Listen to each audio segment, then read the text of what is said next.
Mr. Chairman, I rise today to offer one more additional change to this important legislation, which I believe will help obtain some of its intended goals. While House Resolution 3854 has several initiatives aimed at increasing capital access for small businesses, it additionally makes several SBA programmatic changes. One such change is intended to increase small business and small manufacturer participation in renewable fuels and green industries through an overhaul of the already established Renewable Energy Capital Investment Program.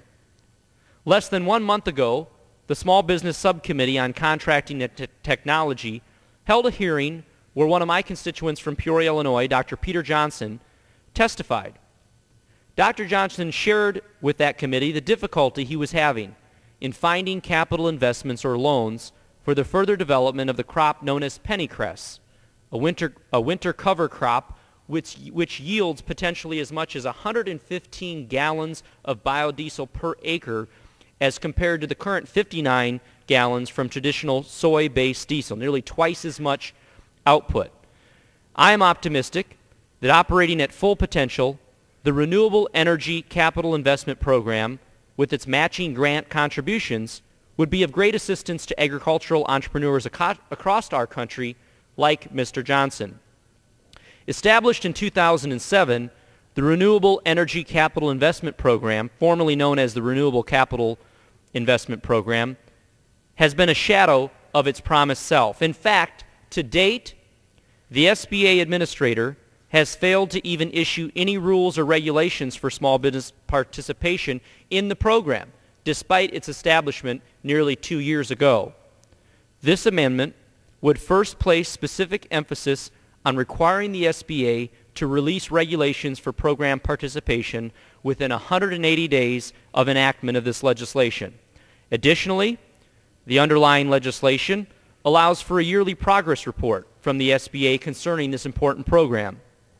Unfortunately, this program is too important and its potential too great for Congress to simply sit by for a year and wait for the SBA to act.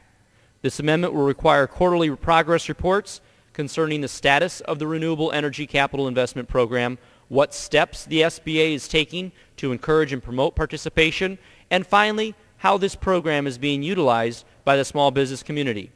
No longer is the renewable fuels market dominated by those with deep research and development pockets backed by larger corporations.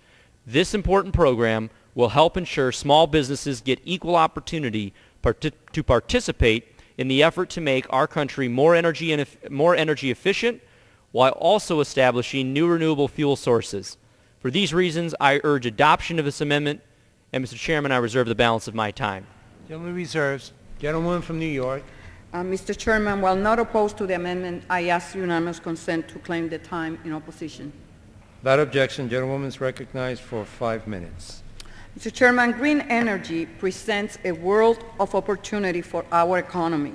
In terms of job creation, it has already generated millions of high-wage positions for workers in fields ranging from engineering and IT to agriculture and construction.